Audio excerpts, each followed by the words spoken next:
Demand और supply क्या होता है और कैसे फाइंड करें ट्रेडिंग चार्ट पे डिमांड और सप्लाई।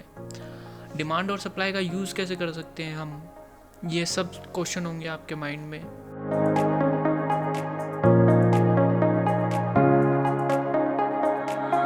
आप ट्रेडिंग में नए हो और जानना चाहते हो कि डिमांड और सप्लाई का कैसे यूज़ करें, कैसे फाइंड करें ट्रेडिंग चार्ट पे, तो आज की वीडियो आपके लिए बहुत इम्पॉर्टेंट होने वाली है।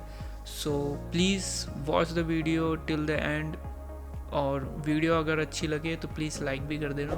तो सबसे पहले तो मैं बताना चाहता हूँ कि डिमांड और सप्लाई क्या होता है। डिमांड और सप्लाई, जैसे कि नाम से ही हमें पता है कि डिमांड, जब किसी चीज़ की डिमांड बढ़ती है तो ऑब्वियसली उसका प्राइस भी बढ़ता है, और जब किसी चीज़ की सप्लाई बढ़ जाती है, मतलब वो ज़्यादा डिस्ट्रीब्यूट होने लगता है, ज़्यादा लोगों के पास पहुंच जाती है कोई चीज़, तो उसका प्राइस कम हो जाता है। तो वैसे ही यहाँ पर भी हम इसका यूज़ करते हैं। तो अगर आपको सपोर्ट एंड रेजिस्टेंस के बारे में पता होगा, सपोर्ट एंड रेजिस्टेंस क्या होता है, जहाँ पे मार्केट बार बार गिरे और वहीं से उठे, वापस गिरे और वहीं से उठे, फिर गिरे फिर उठे, तो इसको कहते हैं हमारा सपोर्ट। और जहाँ से मार्केट बार बार वापस नीचे आए, ऊपर से टक्कर खा के वापस नीचे आए, ऊपर से टक्कर खाए फिर वापस नीचे आए, तो इसको बोलते हैं रेजिस्टेंस। ठीक है, अब देखो यहाँ पे जो सपोर्ट था अब यहाँ पे रेजिस्टेंस बन चुका है ना, और इसने एक नया सपोर्ट ले लिया है ना। तो इसने यहाँ पे एक नया सपोर्ट ले लिया और ये बन गया रेजिस्टेंस। क्योंकि मार्केट डाउन ट्रेंड में है इसलिए ये नीचे की तरफ हमें सपोर्ट एंड रेजिस्टेंस दिख रहा है। ठीक है, अगर बात करें अप ट्रेंड में भी दिखाता हूँ कि यहाँ से मार्केट चालू हुई। ठीक है, ये हमारा सपोर्ट, ये हमारा सपोर्ट, यहाँ से मार्केट वापस नीचे आई, फिर ऊपर गई, फिर वापस नीचे आई और फिर वापस शूट अप कर गई, है ना। तो ये हमारा सपोर्ट हो गया और बाद में इसने अपने रेजिस्टेंस को तोड़ के ऊपर चली गई। अब देखो, जैसे आप जानते हो कि बॉल होती है, बॉल को हम किसी फ्लोर पे, मान लीजिए फ्लोर पे हम उसको मार रहे हैं, तो वो एक बार टप्पा खाएगी, फिर वापस ऊपर आएगी, फिर टप्पा खाएगी, फिर वापस ऊपर आएगी। तो वैसे ही इसमें होता है कि जैसे बॉल है वो टप्पा खा के ऊपर गई, फिर वापस नीचे आई, फिर टप्पा खा के फिर ऊपर गई।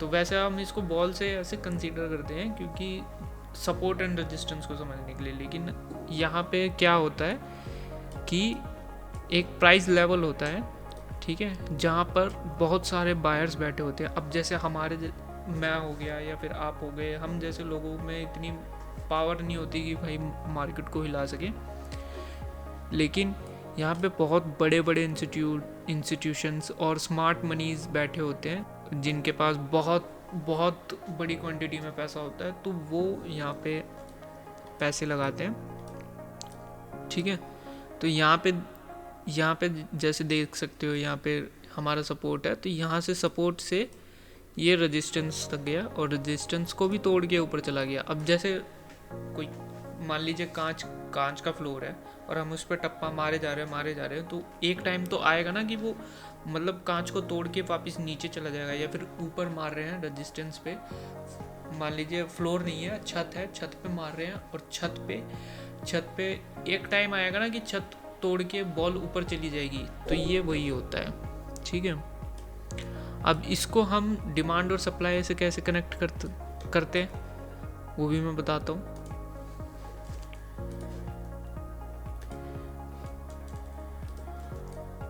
मैंने क्या कहा था कि डिमांड क्या होता है। डिमांड, जब किसी चीज़ की डिमांड बढ़ती है, जब मान लीजिए एक बाइक है, ठीक है, अब बाइक मार्केट में नई नई बाइक आई, ठीक है, अभी उसकी सेल अभी इतनी नहीं है, ठीक है, ज़्यादा लोगों के पास नहीं है, उसकी इतनी सप्लाई नहीं हुई है, तो उसका प्राइस क्या है कि उसका प्राइस कम होगा, है ना, उसका प्राइस कम होगा। लेकिन जैसे आपके किसी फ्रेंड ने बाइक ले ली, आपको अच्छी लगी, आपने भी ले ली, आपके किसी दोस्त को अच्छी लगी, उसने भी ले ली, अब ऐसे ही कई सारे लोगों ने ले ली, तो क्या हुआ, उसकी डिमांड बढ़ गई है, सप्लाई कम हो गई है ना। डिमांड बढ़ गई तो क्या होगा, प्राइस बढ़ जाएगा, ठीक है। अगर किसी रेट पे लिया है तो मेरे दोस्त को क्या ज़्यादा रेट पे मिलेगी, क्यों, क्योंकि उसकी डिमांड बढ़ चुकी है ना। मैन्युफैक्चर वाले उसको बना ही नहीं पा रहे हैं, डिमांड पूरी ही नहीं कर पा रहे हैं, तो क्या होगा, उसकी डिमांड बढ़ गई है तो उसका प्राइस बढ़ जाएगा, ठीक है। ऐसी अगर सप्लाई ज़्यादा बढ़ जाए तो क्या होता है कि भाई जैसे मैन्युफैक्चर वालों ने तो मैन्युफैक्चर करके रख दिया भाई, 1000-2000 बाइक मैन्युफैक्चर करके रख दिया, लेकिन भाई ख़रीदने वाला ही नहीं है उसको, है ना, तो उसका क्या है कि प्राइस डाउन होता जाएगा। या फिर ऐसे होएगा कि कोई उसे ख़रीद नहीं रहा है तो उसका प्राइस धीरे धीरे नीचे आता जाएगा। तो इसको कहते हैं डिमांड एंड सप्लाई, ठीक है।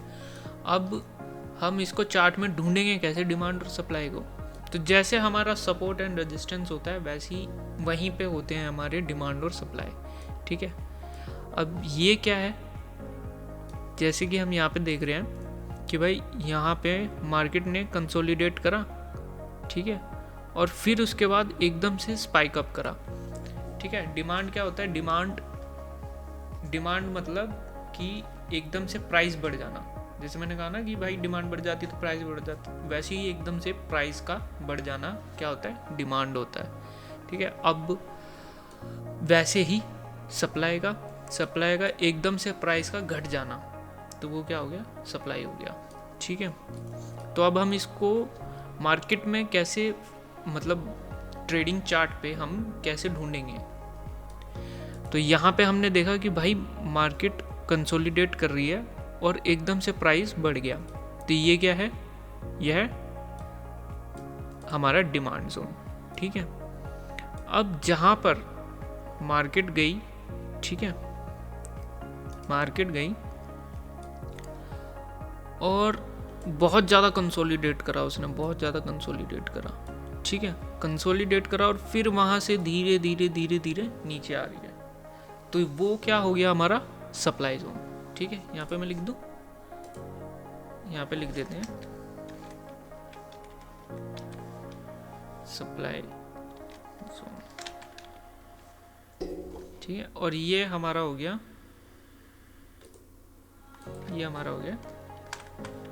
डिमांड जोन, ठीक है।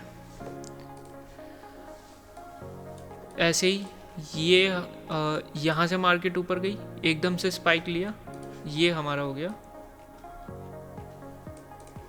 डिमांड जोन, ठीक है। अब इस सप्लाई जोन को तोड़कर मार्केट चली गई ऊपर, अब ऊपर जाके भैया उसने कंसोलिडेट करा, ठीक है, तो ये हो गया हमारा कंसोलिडेट करा और वहाँ से मार्केट नीचे आ गई, ठीक है। अब जहाँ से मार्केट नीचे आ रही है वो क्या हो गया, हमारा सप्लाई जोन, ठीक है।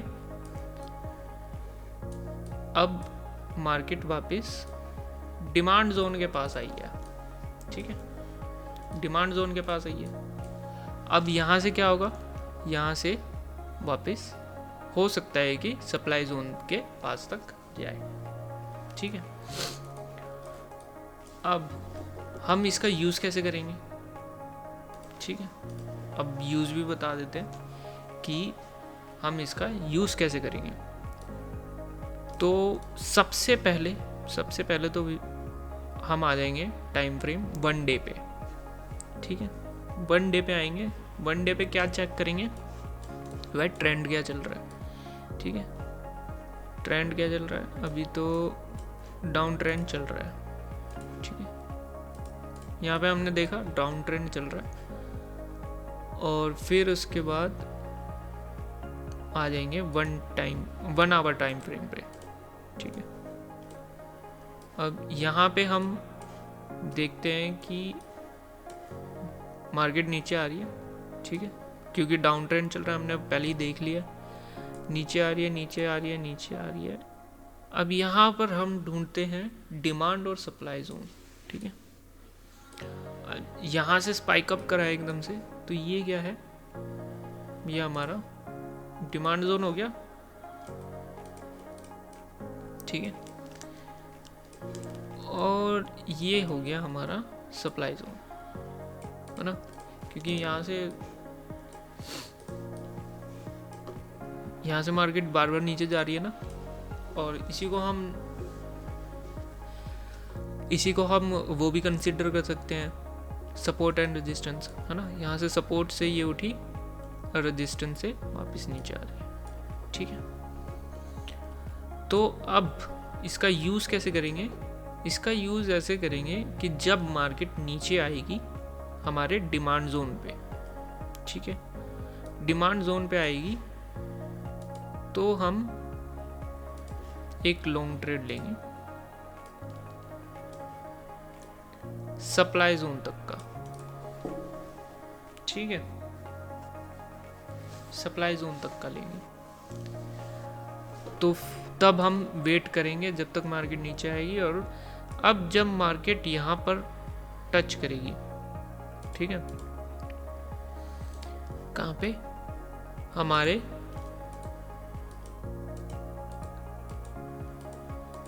डिमांड जोन पे, है ना। जब हमारे डिमांड जोन पे आएगी तब हम